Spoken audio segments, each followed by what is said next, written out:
겨울이 되면은 길거리 음식들이 참 맛있는 게 많이 있습니다. 군고구마, 오늘 참 금식인데 참 군밤, 붕어빵, 뭐 여하튼 호빵, 굉장히 참 겨울철에만 더더욱 맛이 있는 음식입니다. 그 중에서도 보면은 어묵이 있습니다. 어묵을 이제 따뜻한 국물과 함께 이게 참 계속 이거인데 어묵 보시고 그림에 나오는 저 어묵 이제 꼬지로 해가지고 고챙이에 쭉 어묵을 꼽아가지고 이제 그 따뜻한 국물 속에서 국물과 함께 어묵을 먹습니다. 근데 어묵을 먹을 때 저 꼬챙이에 어묵들이 쫙 이렇게 꽂혀 있는데 또 예민한 사람들은 이 꼬챙이가 새 것이 아니고 반복해서 이렇게 사용하기 때문에 좀 찝찝하게 느끼는 사람들도 있습니다. 이걸 한번 사용하고 버리면 되는데 이걸 재활용을 하거든요. 꼬챙이를 갖다가. 근데 재밌게도 지난 12월 9일 날 서울 강서구 의회에서 한 가지 재밌는 의제가 통과가 되었습니다. 그게 어묵꼬치 조례안입니다. 아주 전국 최초로 어묵꼬치 조례안이 나왔는데 왜 이 조례안이 나왔느냐? 그 지역의 김 의원이라는 사람이 재래식 동네 시장에서 한 할머니 주민을 만났는데 그 김 의원에게 하소연을 하는 것입니다. 자기가 얼마 전에 어묵꼬치를 먹고 그리고 자기가 식중독이 걸려가지고 병원에 실려갔다는 것입니다. 그러면서 절대로 어묵 먹으면 안 된다고 이렇게 이제 이야기를 하는 겁니다. 그래서 무슨 일이 있었는가 조사를 해보니까 그러니까 이 하곡동 전통시장 안에서 일어난 일인데 이제 보통 이래 조사를 해보니까 어묵을 파는 사람들이 꼬챙이에다가 어묵을 꼽아가지고 이제 사람들이 먹고 나면은 이걸 갖다 세척을 잘 안 한다는 겁니다. 소독을 잘 해야 되는데 왜 안 하느냐? 뜨거운 물에 넣으니까. 그러니까 자연이 소독되고 자연 소독이 될 것이고 뭐 자연 세척이 될 것이라고 생각하고 별도로 소독을 안 한다는 것입니다. 별도로 또 세척도 안 한다는 것입니다. 먹고 나면 이렇게 모아가지고 다시 쭉쭉쭉 끼워가지고 다시 그렇게 해가지고 펄펄 끓는 물이니까 다 자연 소독 세척이 된다고 생각했는데 이게 잘못된 것입니다. 그래서 식중독이 일어난 것이에요. 그래서 이 김 의원이라는 사람이 재사용 금지 이 조례안을 올렸습니다. 이제 한번 사용하면은 이 꼬치를 사용하지 못하도록 꼬챙이를 그렇게 올렸는데 그런데 이제 현행법상 그것을 재활용을 할 수 있도록 되어 있답니다.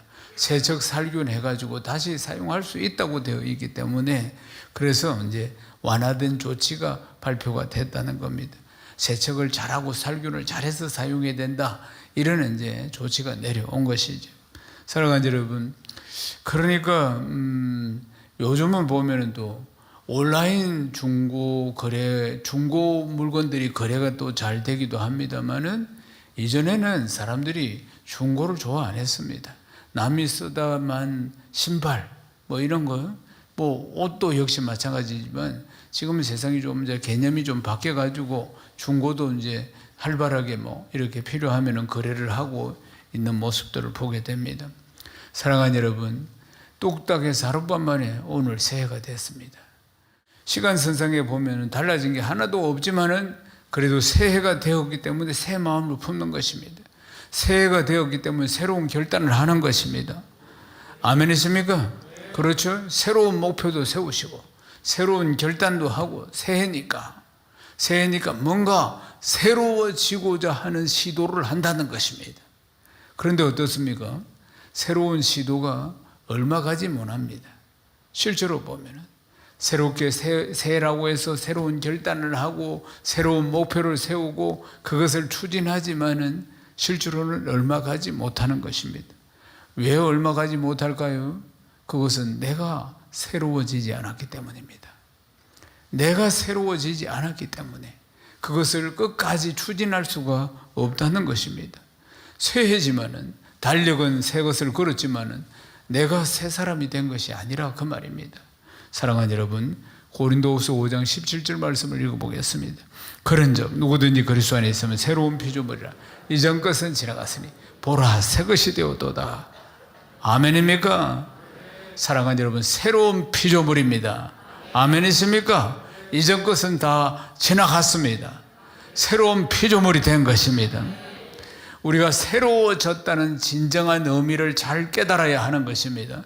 그리고 오늘 말씀을 통해서 2023년을 멋지게 살아가는 복된 은혜가 임하기를 주님의 이름으로 축복합니다. 성경에 많은 인물들이 나오는데 그 인물들이 다 변화된 인물들입니다. 보면은 또 다윗은 목동이었는데 왕으로 변화되고, 또 물고기를 잡던 어부였던 베드로는 예수님의 제자로 변화되고, 많은 사람들의 변화된 모습들이 성경에 절비하게 나옵니다. 그 중에서도 가장 극적인 변화를 경험한 사람이 누구냐면 사도 바울입니다. 그러니까 사도 바울이 얼마나 극적인 체험과 경험을 하고 변화된 사람인지, 우리 아이들이 3년 만에 코로나 때문에 뮤지컬을 못 하다가 영어 뮤지컬을 이번에 준비해서 영어 뮤지컬을 하나님께 올렸는데 주제가 바울이었습니다. 바울의 삶의 변화된 모습들을 이 아이들이 나와서 영어로 뮤지컬을 만들어서 참 하나님께 영광 돌리는 모습들이 너무 아름다웠어요. 사랑하는 여러분, 완전히 사도 바울은 예수 믿는 사람 핍박하던 사람, 예수 믿는 사람들을 죽이던 사람, 여기에서 그냥 다메섹에서 주님을 만남으로 극적으로 변화된 사람 아니겠습니까? 변화라는 단어조차도 부족할 정도로 완전히 변화되는 그런 모습들을 볼 수가 있습니다. 그날도 다메섹에 살고 있는 예수 믿는 사람들을 잡기 위해서 여러 사람을 데리고 가고 있었습니다. 그런데 강력하게 빛이 비치면서 눈을 읽고 소경이 됩니다. 그때 소리를 듣습니다. 사울아 사울아 네가 왜 나를 박해하느냐? 누구십니까? 물으니까 나는 네가 박해하는 예수라. 이렇게 빛으로 음성으로 주님을 만나게 됩니다.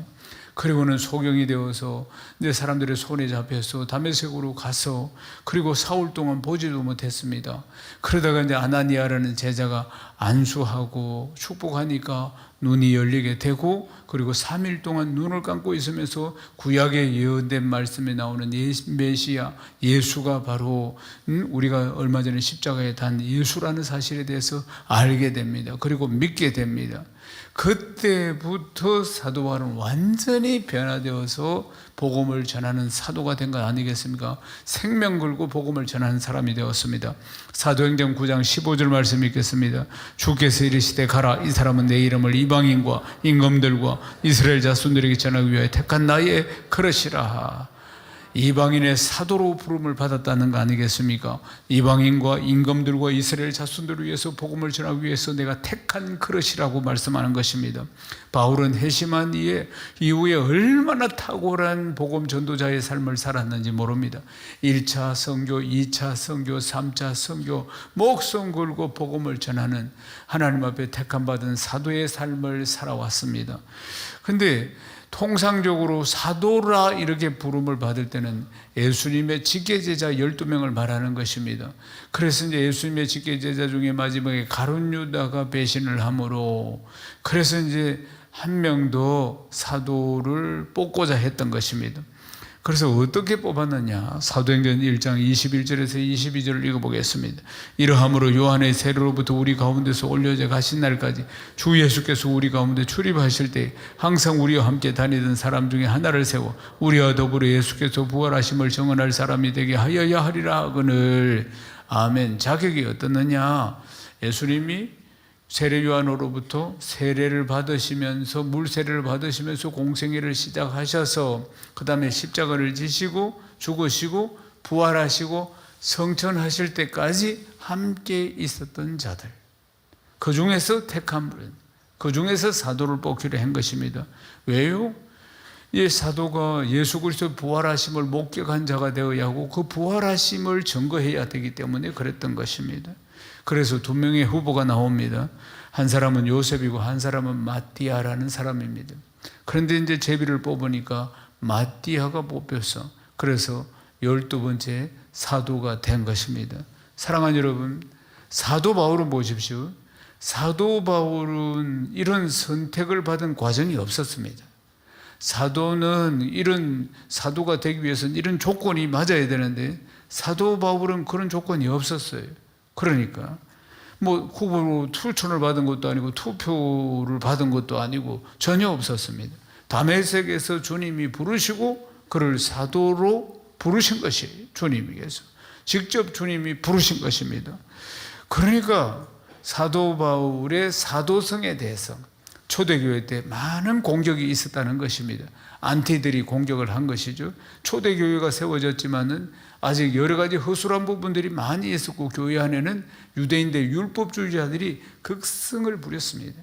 그래서 예수 믿고 구원받았다 할지라도 율법을 지켜야 한다. 아주 할례를 받아야 한다. 이런 율로를 지켜야 한다. 이런 자들이 득세를 하면서 그들이 공격한 게 뭐냐면 사도 바울의 사도성을 공격한 것입니다. 어떻게 사도냐? 사도는 예수님과 함께 있어야 하고 예수님의 직계 제자여야 하는데 그때 예수님 핍박하던 사람이니까 서대반 집사가 순교할 때 앞장서서 돌팔매질한 사람이 바로 이 진도주의를 한 사람이 사도 바울이니까 말하자면은 그러니까 어떻게 사도가 될 수 있느냐 그렇게 공격을 해왔습니다. 고린도전서 9장 1절에서 2절 말씀을 읽겠습니다. 내가 자유인이 아니냐 사도가 아니냐 예수 우리 주를 보지 못하였느냐 주 안에서 행한 나의 일이 너희가 아니냐 다른 사람들에게는 내가 사도가 아닐지라도 너희에게는 사도니 나의 사도됨을 주 안에서 인친 것이 너희라. 사도 바울은 계속 자신의 사도권에 대해서 왜 내가 사도인지를 변론을 합니다. 끊임없이 이야기를 하는 거예요. 이 부분에 대해서 말이지. 사도 바울이 고린도 교회 안에서 여러 중상모략을 당하는데도 불구하고 그는 내가 사도라고 계속 변론을 펼쳐나갑니다. 왜요? 예수 그리스도의 사랑이 나를 강권하기 때문에 사도 바울이 주의 일을 하고 있다고 변론하고 있는 것입니다.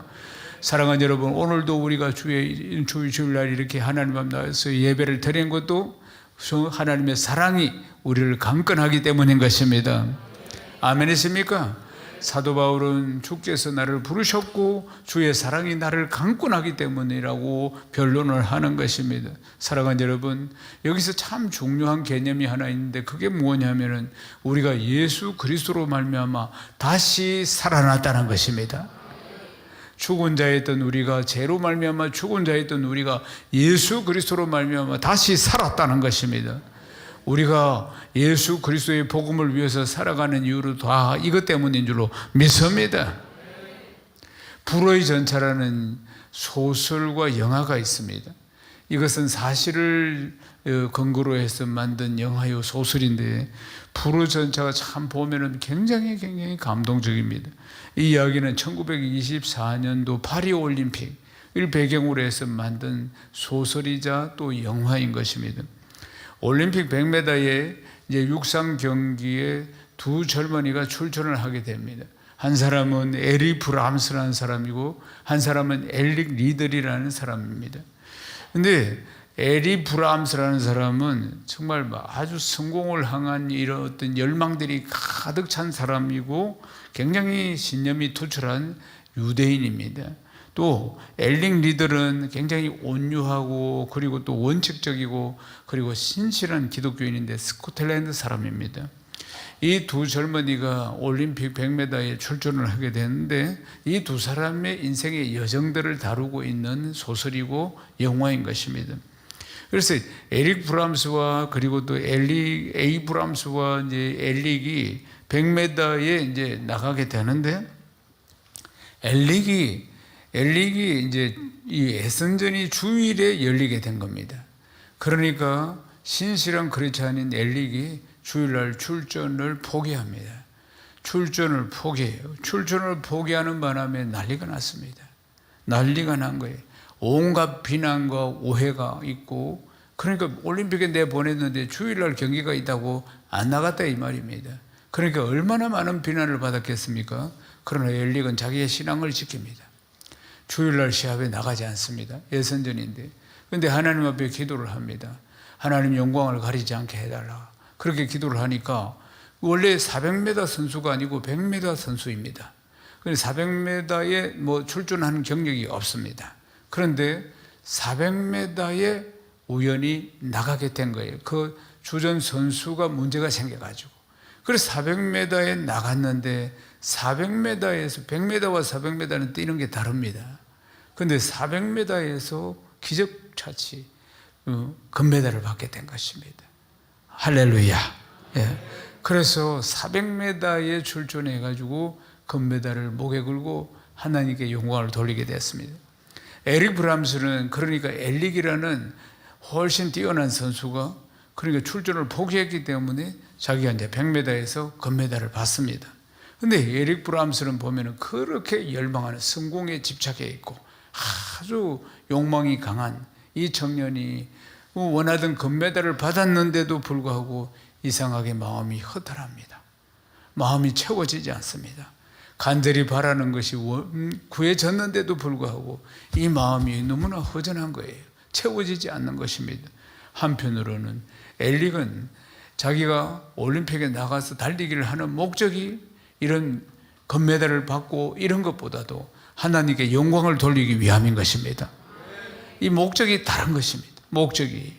그래서 엘릭은 책에 보면 이런 이야기만, 하나님께서 나를 다른 사람보다 빨리 달리게 만들었다.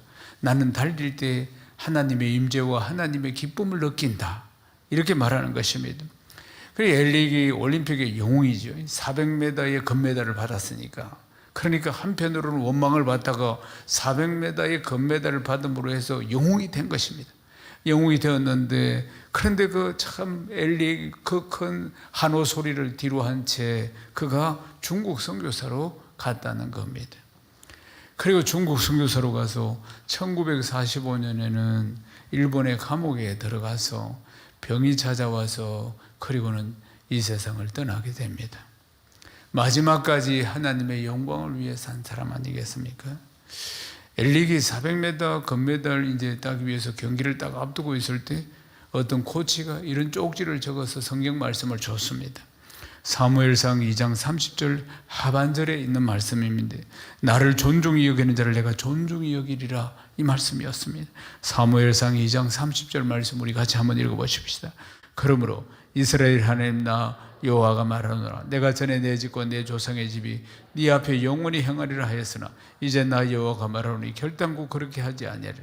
나를 존중히 여기는 자를 내가 존중히 여기고 나를 멸시하는 자를 내가 경멸하리라. 아멘. 이 말씀을 마음반에 새겨야 합니다. 나를 존중히 여기는 자를 내가 존중히 여기리라. 나를 존중히 여기는 자를 내가 존중히 여기리라. 존중히 여기는 자를 하나님이 높이신다, 그 말씀입니다. 사랑하는 여러분, 존중히 여긴다는 게 뭡니까? 세상의 영광을 위해서 사는 것이 아니고 하나님께 영광 돌리기 위해서 사는 것을 말씀하는 것입니다. 우리가 무엇을 하든지 먹든지 마시든지 무엇을 하든지 하나님의 영광을 위해서 살아갈 때 하나님이 우리를 존중히 여기시는 줄로 믿습니다. 하나님의 영광을 위해서 살아가는 사람이 바로 새로운 사람인 것입니다. 새로운 한 해가 시작되었습니다. 새로운 사람이 되어야 할 줄로 믿습니다. 고린도후서 5장 15절 말씀을 읽겠습니다. 그가 모든 사람을 대신하여 죽으심은 살아있는 자들로 하여금 다시는 그들 자신을 위하여 살지 않고 오직 그들을 대신하여 죽었다가 다시 살아나신 이를 살게 하려 함이라. 아멘. 사랑하는 여러분, 우리가 예수를 믿어서 새 사람이 된 것입니다. 예수님이 내 죄를 담당해 주시기 위해서 십자가에 못 박히시고 그 보혈로 나를 씻어주시고 사망근세를 깨뜨리시고 부활하셔서 우리에게 새 생명을 주신 것입니다. 그래서 우리가 그런 정도든지 그리스도 안에 있으면 새로운 피조물이라. 이전 것은 지나갔으니 보라 새 것이 되었도다. 사랑하는 여러분, 옛 사람을 벗어버려야 합니다. 썩어지는 구습을 벗어버려야 하는 것입니다. 새해가 되지 않았습니까? 이제 새 사람이 된 것입니다. 옛 습관을 다 벗어 던져야 하는 것입니다. 아멘이십니까? 다시 한번 고린도후서 5장 17절을 큰 소리를 읽어보시겠습니다. 그런 정도든지 그리스도 안에 있으면 새로운 피조물, 이전 것은 지나갔으니 보라 새 것이 되었도다. 보라 새 것이 되었도다. 보라 새 것이 되었도다. 아멘이십니까? 보라 새 것이 되었도다. 어떻게 하면 새 것이 될 수 있습니까? 그리스도 안에 있으면 되는 것입니다. 성령 안에 있으면 되는 것입니다. 아멘이십니까? 새 것이 된다는 것은 그리스도 안에 있는 것을 말씀하는 것입니다. 그리스도 안에 있을 때 새로운 가치관으로 새로운 삶을 우리가 살아갈 수가 있는 것입니다. 새로운 한 해 아닙니까? 새로운 사람입니다. 그런즉 그리스도 안에 있으면 새로운 피조물이라. 이전 것은 지나갔으니 보라 새 것이 되었도다. 그리스도 안에 살아야 하는 것입니다. 고린도후서 4장 16절 말씀 읽어보겠습니다. 그러므로 우리가 낙심하지 않으니 우리의 겉사람은 낡아지나 우리의 속사람은 날로 새로워지는도다. 아멘. 우리의 겉사람은 낡아지지, 후패해져 가는 것입니다. 그렇지만 세월이 갈수록 우리의 속사람, 거듭난 새사람 날마다 새로워져야 할 줄로 믿습니다. 날마다 새로워지는, 날마다 새로운 구원, 날마다 새로운 은혜, 날마다 새로운 감격. 아멘이십니까? 그리스도 안에 있을 때, 그리스도 안에 있을 때, 말씀 안에 있을 때 달리만 넘겨서 새 것이 되는 것이 아니고 내가 새로워져야 되는데 그리스도 안에 있어야 한다는 것입니다. 말씀 안에 있어야 한다는 것입니다. 그리고 또 한 가지, 에레미야 29장 13절을 읽겠습니다. 너희가 전심으로 나를 찾고 찾으면 나를 만나리라. 아멘. 나를 찾고 찾으면, 너희가 온 마음으로 나를 찾고 찾으면 만나리라고 말씀하셨습니다.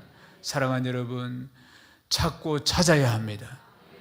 열심히 부르짖고 하나님을 찾아야 합니다. 그럴 때 우리가 만나게 되는 줄로 믿습니다. 우리가 작년에 만난 하나님, 10년 전에 만난 하나님, 처음 예수 믿을 때 만난 하나님, 그 이야기를 하면 안 됩니다. 하나님 살아계시고 어제나 오늘은 영원토록 동일하시니까 매일 만난 것을 간증해야 하는 것입니다. 매일 주님을 깊이 만나는 것입니다. 아멘이십니까? 매일 말씀과 기도를 통해서 주님을 깊이 만나는 것이고 날마다 오늘 내가 만난 하나님을 간증할 수 있어야 합니다. 신앙이 살아있는 신앙이 되어야 한다는 것입니다. 아멘이십니까? 그럴 때 진정한 2023년 새날이 되는 것이고 또 새 인생이 되는 것이고 내가 새 것이 되는 것 아니겠습니까? 늘 주님과 동행하는 복된 삶 되시기를 주님의 이름으로 축원합니다. 고린도후서 5장 18절에서 19절 말씀 또 읽겠습니다. 모든 것이 하나님께로서 났으며 그가 그리스도로 말미암아 우리를 자기와 화목하게 하시고 또 우리에게 화목하게 하는 직분을 주시더니 곧 하나님께서 그리스도 안에 계시사 세상을 자기와 화목하게 하시며 그들의 죄를 그들에게 돌리지 아니하시고 화목하게 하는 말씀을 우리에게 부탁하셨느니라. 아멘. 예수님이 하늘 보좌를 버리고 이 땅에 왜 오셨습니까? 우리가 죄인이 되어서 하나님과 멀어진 우리 인생을 하나님과 화목해 하시고자 화목 제물로 오신 것입니다. 어린 양 예수 그리스도 화목 제물이 되셔서 그 피로 말미암아 우리 죄를 씻어 주시고 이제 하나님을 아버지라고 부를 수 있는 우리가 하나님과 화목해 된 하나님의 택한 백성이 된 줄로 믿습니다. 이제 우리가 또 화목해 하는 직분을 하나님으로부터 받았음을 기억해야 합니다. 세상 사람들에게 아직도 하나님과 멀어져 있는 이들에게 가서 예수 그리스도를 증거해야 할 줄로 믿습니다. 그들이 다시 하나님께로 다 돌아오게 하는 화목해 하는 직분을 올 한 해는 또한 잘 감당해야 할 줄로 믿습니다. 디모데전서 1장 12절 말씀도 읽겠습니다. 나를 응하게 하신 그리스도 예수 우리 주께 내가 감사함은 나를 충성되이 여겨 내게 직분을 맡기심이니 아멘. 이 귀한 직분을 우리에게도 맡기심을 믿습니까? 충성되이 이 한 해는 이 귀한 직분 또한 잘 감당할 수 있기를 주님의 이름으로 축원합니다. 사랑하는 여러분, 이제 말씀을 마무리하겠습니다. 2023년 1월 1일 그것도 주일입니다. 우리가 새로운 목표, 또 새로운 각오, 새로운 결단들이 있을 것입니다. 그런데 가장 중요한 목표는 새 것이 되어지는 것입니다. 아멘이십니까? 말씀 안에 살아가는 것입니다. 성령 안에 살아가는 것입니다. 사랑하는 여러분, 이전과는 다른 신앙인, 이전과는 다른 신앙생활이 되기를 주님의 이름으로 축복합니다. 매일매일 주님을 만나고 매일매일 주님을 깊이 체험하고 그리고 주님의 영광을 위해서 살아가는 한 해, 또 화목해 하는 직책을 잘 감당하는 한 해, 하나님의 은혜가 풍성한, 차고 넘치도록 풍성한 그런 한 해 되시기를 주님의 이름으로 축원합니다. 축원합니다. 하나님께 영광입니다. 할렐루야. 아멘.